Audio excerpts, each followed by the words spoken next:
Creativity and the elements of art.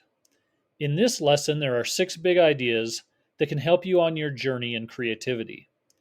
Even 2,500 years ago, we can see some of these principles we're going to talk about play out with the ancient Greek pottery.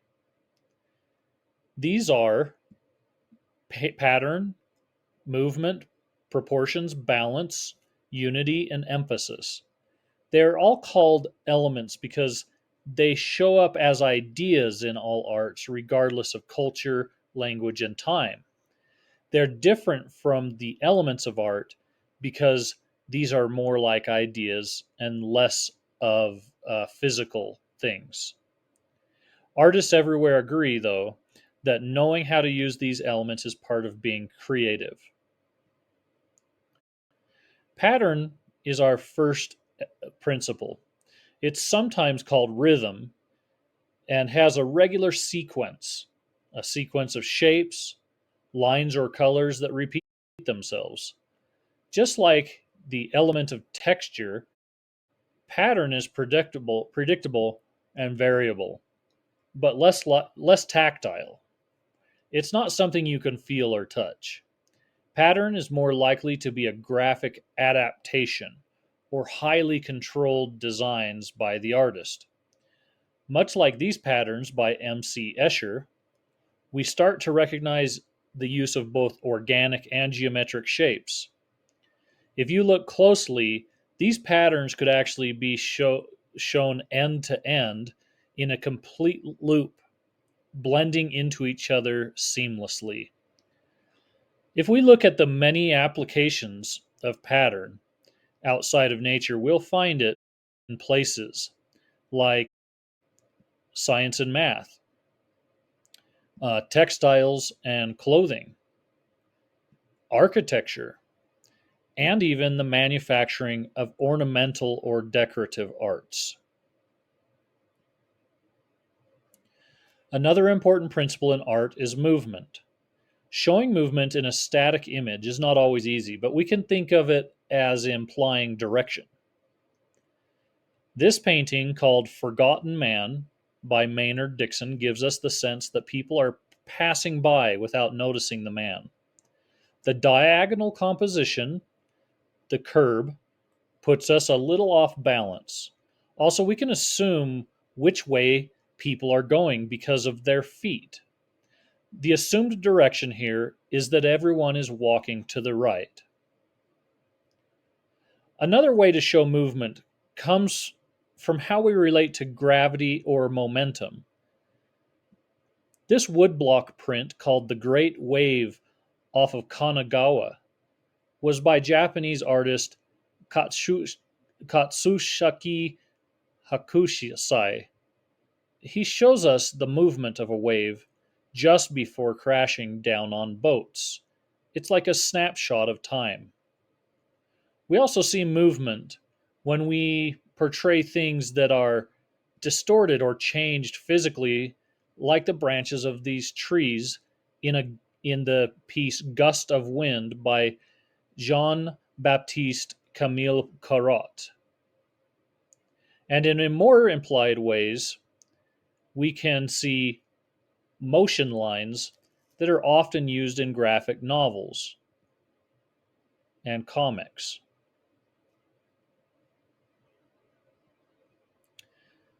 Now let's talk about the principle of showing sizes of things and proportion and scale.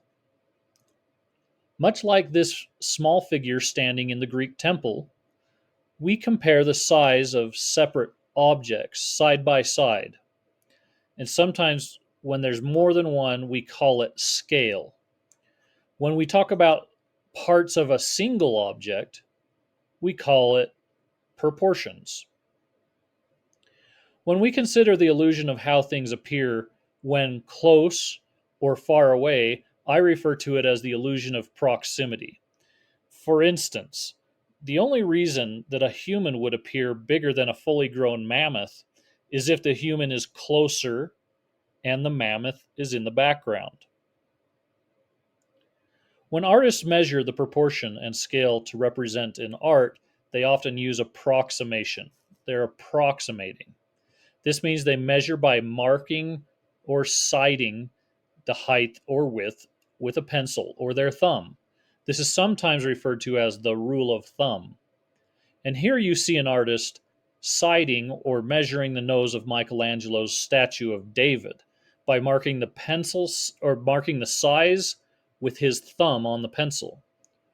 What will he do with this measurement? Maybe while drawing, he will compare it to the sizes he drew of other features, like, say, an ear or the length of its finger, to make sure the other similar proportions are all correct. And again, artists also use scale to decide general things, like how tall the human body is. Here you see it's about 7.5 heads tall. That's a good rule of thumb to go by. My favorite scale is the general width of the face. How many eyes wide is the human head? We should always be able to fit an eye between the two eyes and then two more, so 5 eyes wide. When composing art, a very important principle is balance. Balance refers to how all elements of art relate to each other. In other words, is any of them overwhelming the other parts? Are they being overwhelmed? Is there too much or too little of something to make the picture work, especially if you have more than one thing in the image? Always ask yourself, are these elements all balanced? We can also divide balance into 3 categories that refer to organization of design. They are symmetry, asymmetrical, and radial. When we look at the Taj Mahal here, it is clear that the striking design is symmetrical, or it's the same on either side. Asymmetry is different than symmetry. You can see this here because it's not the same on both sides. But art can still be balanced even when asymmetrical. This is sometimes difficult to achieve and it takes practice. Here's a great photo where asymmetry is used, right? They're not the same on both sides. One tool we can use to identify balance in a composition like this is something called photographer's thirds. Essentially, we divide up an image into 3 sections and we place the major subjects in the picture on those sections like this. These are vertical thirds, but it can also work with horizontal thirds. This is why many camera apps today create a grid of thirds. Radial is also a way to compose things using concentric shapes like this stained glass window, or even the Mayan calendar.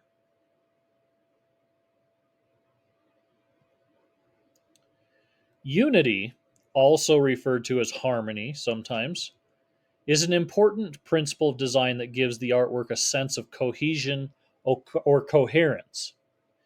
It is the wholeness or completeness of a picture.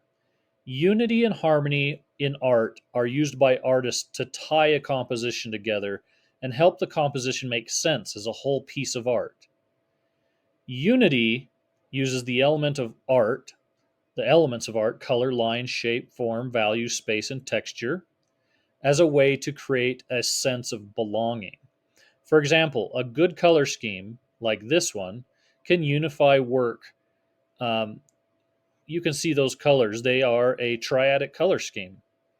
Or how about a well-made texture like in Van Gogh's Starry Night? The elements within it are uniform. They're not distracting. Art that consistently uses similar line, shape, and color also creates a sense of belonging. No inconsistencies. Imagine how this picture would look if Van Gogh had painted one realistic looking tree and then everything else was impressionistic. In another style, remember how this transformer image used more straight lines than curved and more geometric shapes than organic shapes. We can consider that these lines are harmonious or unified, and even if you had one spot of value or shading there, it would be distracting. That is, unless the entire thing was shaded. It wouldn't be unified unless it was all shaded. Let's also talk about variety. It's not an opposite to unity, but it creates contrast with unity. But it is simply the quality of having many different forms within an image.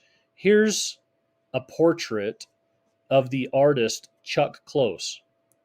When he decided to paint his portrait, he wanted to add variety. So he did this by making it all about abstract shapes. Ask yourself, can you have both variety and unity at the same time? Of course you can. In fact, having just harmony, sometimes that can be boring. It would be like if Chuck Close just painted his portrait without adding any style. Using variety and elements adds interest, style, and spice to art. Emphasis. Emphasis can be achieved in different ways. One important way is creating a focal point, like you see here. The photo happens to use diversity with pattern and color to make you notice the one umbrella more than any other. Another way is to create contrast. Contrast uses size, direction, focus and value, or brightness to make things stand out. Remember this painting by Andrew Wyeth? Ask yourself why the girl in the foreground attracts your eye at first. Why does she stand out? Wyeth uses contrast by using size, direction, and brightness. She's the largest object in the painting. From head to toe, she's actually pointing diagonally toward the house, and her dress is the brightest color in the piece. Use emphasis to draw the viewer into your artwork by making one thing a little brighter, or larger, or angled, or more clear, or possibly brighter or darker.